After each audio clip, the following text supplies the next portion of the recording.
नमस्कार। आज आपण जादुई पिटाऱ्यामधील जे साहित्य पाहणार आहोत त्याचं नाव आहे कवितांचे कार्ड। तर या पिटाऱ्यामध्ये आपल्याला जे कवितांचे कार्ड मिळाले आहेत ते 5 प्रकारच्या कवितांचे कार्ड मिळालेले आहेत। इथे आपल्याला दिसत असेल की प्रत्येक कार्डवर चित्र आहे आणि चित्राच्या सोबत एका कोपऱ्यामध्ये कविता लिहिलेली आहे। तसंच मागच्या बाजूला सुद्धा तीच कविता मोठ्या अक्षरामध्ये लिहिलेली आहे। तर आता ह्या कवितेच्या कार्डचा वापर कसा करायचा ते आपण समजून घेऊया। ताई तुम्ही सांगाल? नक्की। आता आपण गोष्टींची कार्ड बघितली, तशी ही कवितेची कार्ड आहेत। आता कवितेचं कार्ड सुद्धा वाचता येणार आहे बरं का। कोणासाठी?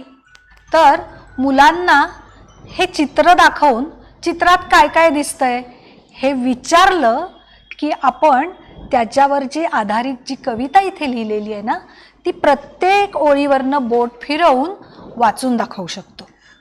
म्हणजे इथं आधी आपल्याला चित्रवर्णन करण्याची सुद्धा एक संधी मिळते। बरोबर।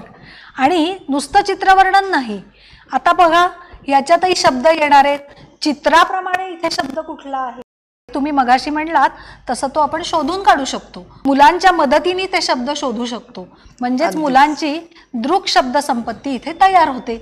नक्कीच। म्हणजे इथे जे मोठ्या अक्षरामध्ये जी कविता लिहिलेली आहे त्याच्यामध्ये मुलांना शब्द शोधायला सांगू शकतो, अक्षर शोधायला सांगू शकतो। अशा पद्धतीने सुद्धा या कार्डचा वापर आपल्याला करता येणार आहे। नक्की। आणि आणखीन एक करता येणार आहे। हे कार्ड म्हणजे जेव्हा ताई आणि मुलं गाणी म्हणतात ना त्यावेळेला हे कार्ड फलकावरती लावून ठेवता येईल।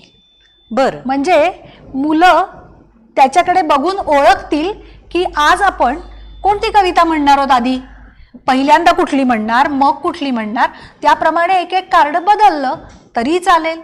अगदीच। म्हणजे काय, एकदा मुलांना ह्या कविता माहिती झाल्या की आपण व्हिडिओ रेकॉर्डिंगच्या साहाय्याने सुद्धा हावभाव किंवा अभिनयासह ह्या कविता म्हणून घेऊ शकतो आणि मुलांना गाणी म्हणण्याचा आनंद मिळवून देऊ शकतो।